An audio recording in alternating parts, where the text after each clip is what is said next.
Bismillahirrahmanirrahim. Assalamualaikum warahmatullahi wabarakatuh. Alhamdulillah ya ihsani. Wa syukrullah wa la taufiqi wa amdinani asyhadu an la ilaha illallah wa la syarika lahu ta'ziman li sya'ni wa asyhadu anna Muhammadan abduhu rasuluhu wa da'i ila ridwani. Allahumma shalli alaihi wa ala alihi wa sahbihi wa ikhwani ma ba'd.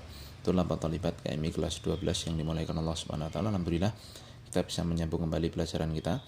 Dan langsung saja ya, kita sekarang sampai di bab 52 ya, dengan pembahasan bab qauli Allahumma gfirli in syi'ta, bab tentang perkataan ya Allah ampunilah aku jika engkau berkehendak, jika engkau mengampuni, jika engkau menghendaki ampunilah aku ya Allah.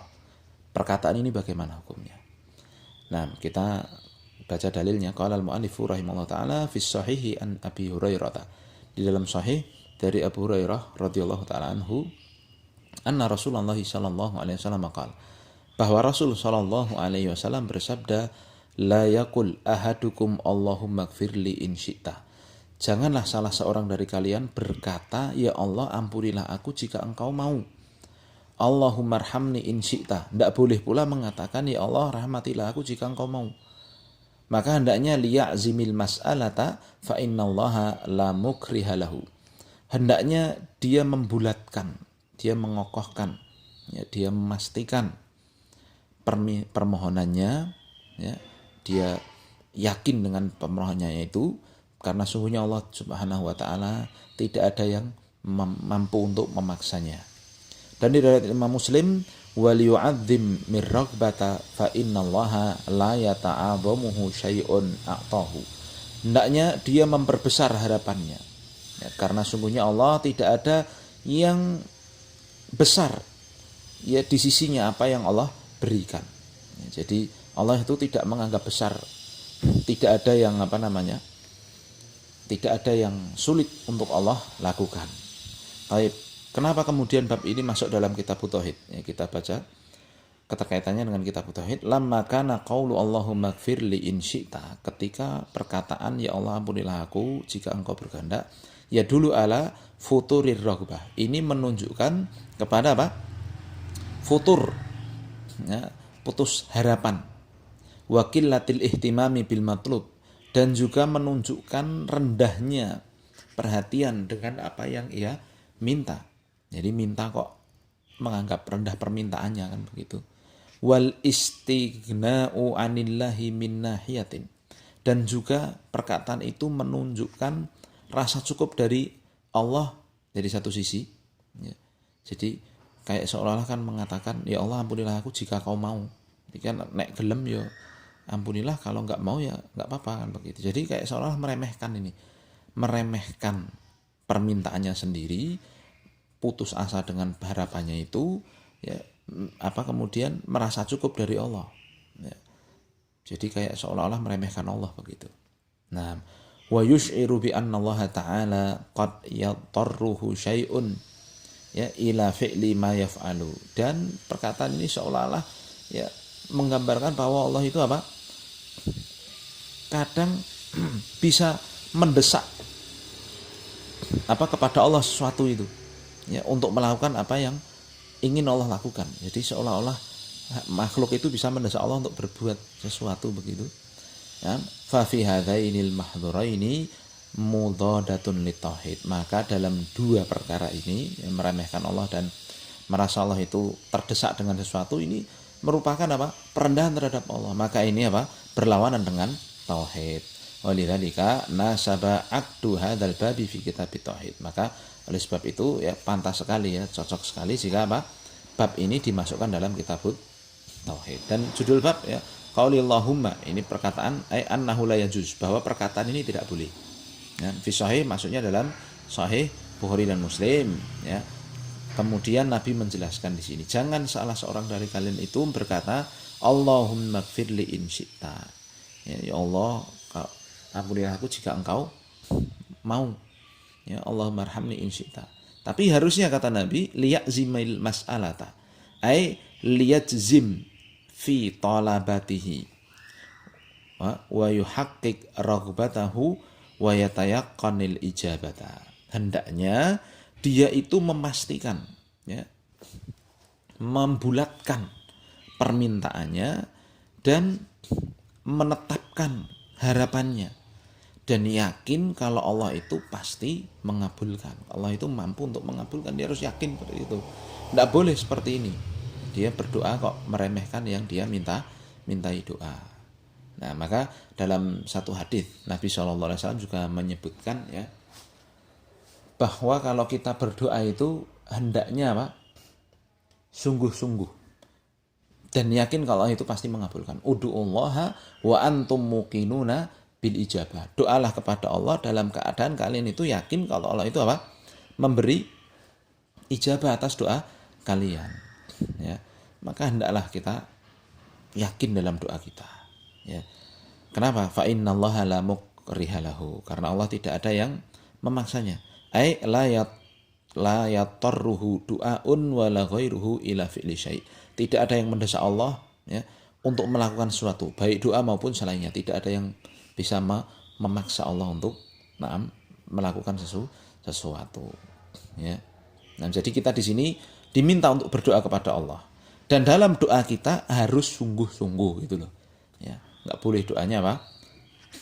Sak-sae. Doa kok kalau engkau berkehendak begini, Allah kalau enggak ya sudah. Ini namanya enggak serius doanya. Taib ya. Kemudian dalam riwayat Muslim ya, wal yu'adzim ragbata, dan sehendaknya seorang itu kalau berdoa dia yu'adzimir ragbata, artinya ya bitasdididz dha ya, dengan ditasdid dha-nya ini ya, maknanya ini harusnya bukan an. Maknanya adalah yulihu fi talabil hajah, dia itu merengek-rengek dalam minta kebutuhannya. Hendaknya dia itu membesarkan harapan di sini kan berarti dia merengek-rengek benar kepada Allah ya, agar Allah mengabulkan apa yang ia minta. Kenapa harus begitu?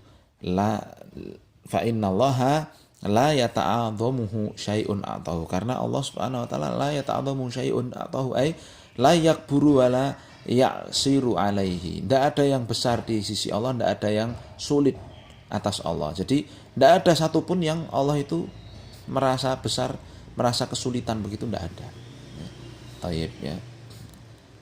Nah, makna global dari hadis ini, yanha sallallahu alaihi wasallam an ta'liqi talabil maghfirati ya warahmati minallahi alal masyiati. Nabi melarang untuk mengaitkan permintaan ya, permohonan ampun kita dan permohonan rahmat Allah dan permohonan rahmat dari Allah ya kepada kehendak. Dilarang mengaitkan itu kepada kehendak. Ya. Wa ya'muru bi azmi talabi duna ta'liqin. Dan Nabi memerintahkan seorang untuk memastikan bersungguh-sungguh dalam permintaan tanpa mengait-ngaitkan dengan kehendak Allah. Ya. Wa yu'allilu dzalika, dan Nabi menerangkan sebab hal itu bi anna ta'liqal matlubi minallahi alal masyiati yush'iru bi annallaha yuthqiluhu syai'un.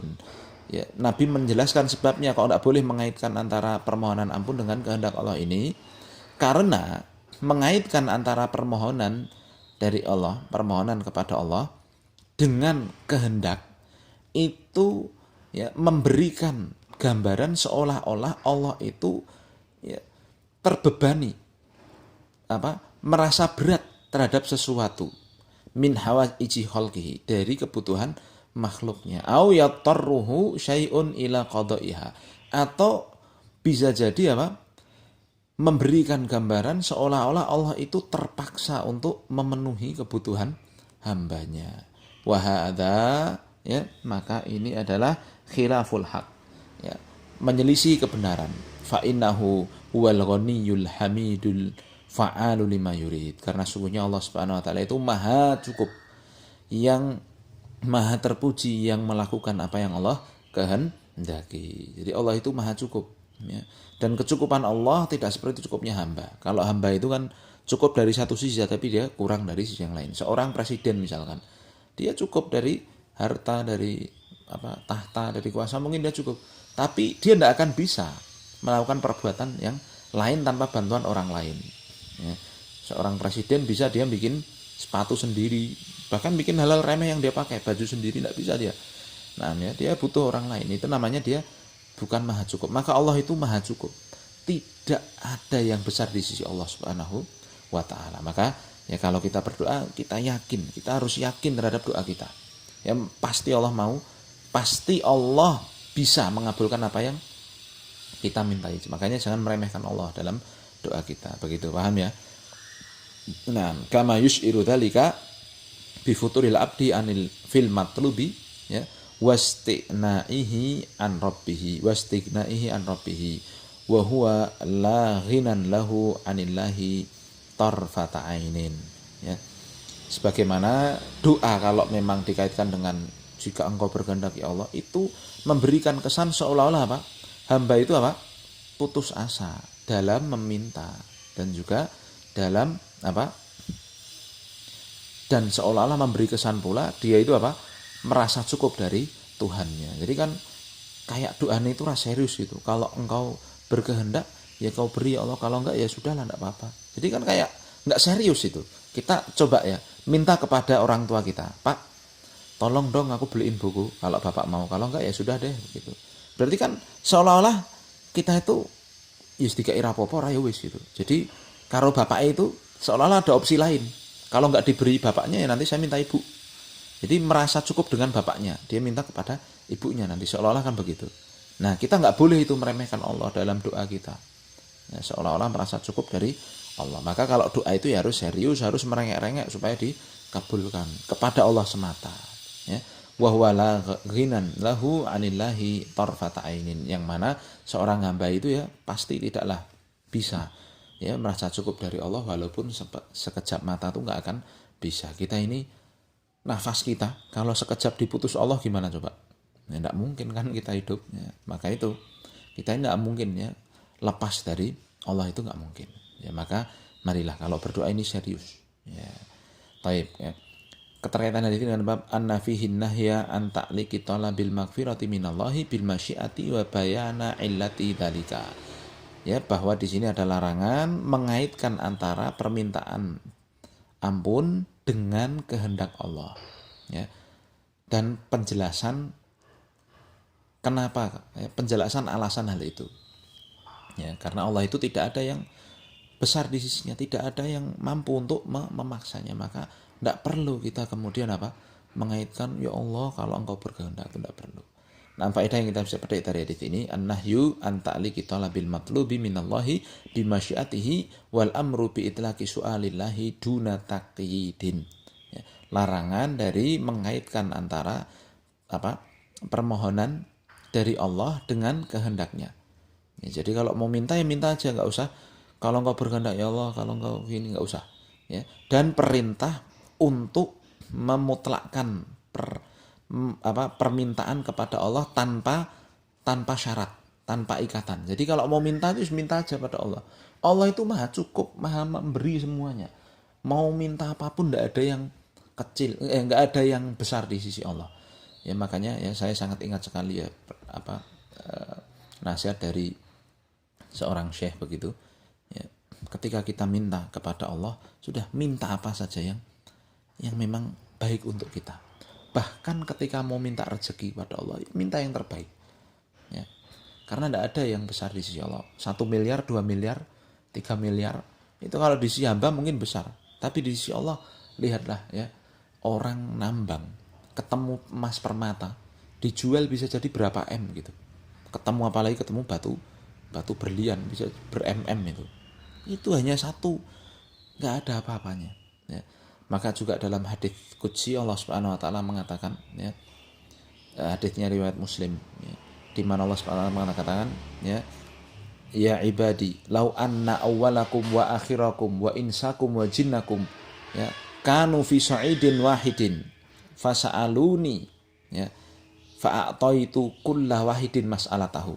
Wahai hambaku, seandainya manusia kalian ya, jin kalian dari awal sampai akhirnya semua bangkit dalam satu waktu minta kepadaku semua, maka kata Allah, aku akan beri kepada masing-masing dari kalian itu permohonannya, akan diberi oleh Allah, dan itu tidaklah mengurangi apa yang ada di sisi Allah Subhanahu wa taala ya.